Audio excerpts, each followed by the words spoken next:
The studio lights were bright, but the air inside was colder than expected. Everyone knew the debate was going to be intense, but no one was ready for what was about to unfold. Senator John Kennedy, known for his sharp humor and unapologetic opinions, sat across from a young Chinese prodigy whose IQ had stunned the academic world. 200+. Her name was Li Mai, a 22-year-old scientist and eye researcher who had graduated from Tsinghua University at 16 and was now developing technology meant to change how nations communicate.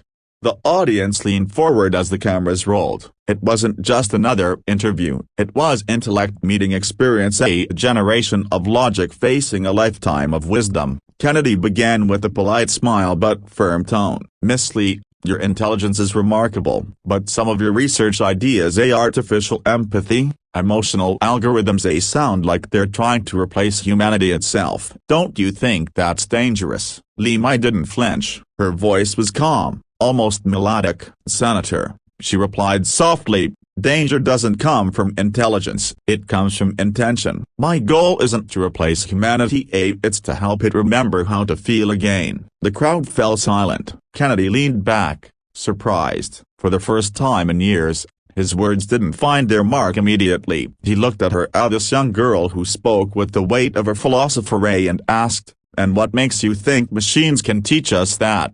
Li Mai smiled faintly. "Because humans are forgetting. We argue more, listen less, and use technology to divide rather than connect. If machines could learn compassion, maybe we'd remember it too." Those words hit Kennedy like a quiet storm. For years, he had argued against the overreach of technology, warning about its power to corrupt politics and society. But this girl, this young genius, wasn't defending machines. She was defending the human spirit through them. The conversation grew deeper. Kennedy pressed her on ethics, national security, and the fear that it could be weaponized. Li Mai answered each question not with arrogance, but with empathy. "Senator, intelligence is like fire. It can warm a home or burn it down. The question isn't whether we should have it, it's whether we're wise enough to hold it." A murmur spread through the crowd. Some nodded, others whispered. Even Kennedy looked at a broken bar, reflective. For once, he wasn't debating to win. He was listening. The tone of the discussion shifted from confrontation to connection. Then came the moment no one saw coming. Kennedy asked,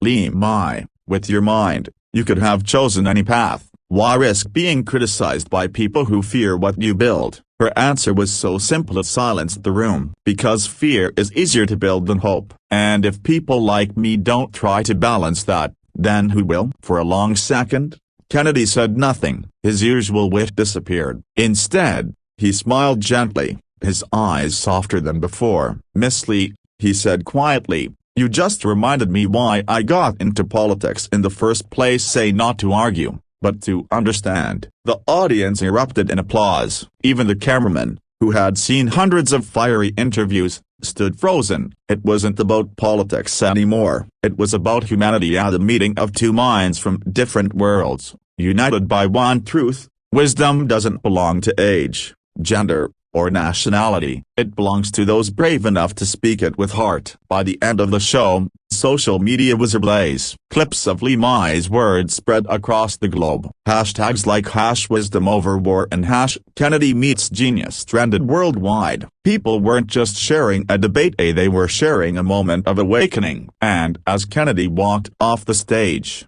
he turned to the young prodigy one last time and said, "If this is the future, maybe there's still hope for us all."